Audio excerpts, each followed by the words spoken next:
तुमच्या सॅलरीमध्ये दरवर्षी इन्क्रिमेंट होते. पण एक प्रश्न आहे, तुमची एस-आय-पी सुद्धा वाढते का?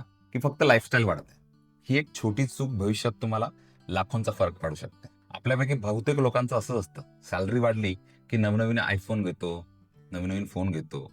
आपण बाहेर खर्च करायला सुरुवात करतो, शॉपिंग करतो. मग आपले ई-एम-आय वाढतात. पण महत्त्वाची गोष्ट म्हणजे आपली एस-आय-पी वाढत नाही. मी तुम्हाला एकच गोष्ट सांगू इच्छितो, की वर्षानुवर्ष आपलं एस-आय-पीची अमाउंट तीच असते. सॅलरी इन्क्रिमेंट कितीही झालं, तरी एस-आय-पीची अमाउंट आपली तेवढीच असते. सॅलरी वाढली की तुमची एस-आय-पी फक्त 10 ते 15% तुम्ही वाढवायची आणि एवढंच जर केलं, तर लाँग टर्ममध्ये तुमचा कॉर्पस ह्यूज मोठा बनू शकतो. वेल्थ क्रिएट करण्यासाठी महत्त्वाची गोष्ट आहे, ह्या छोट्या-छोट्या गोष्टींनीच तुमची वेल्थ मोठी क्रिएट होईल. दरवर्षी घेतलेल्या एक छोट्या-छोट्या डिसिजन, स्मार्ट डिसिजनमुळे तुम्ही काय करू शकता, एक मोठी अमाउंट क्रिएट करू शकता.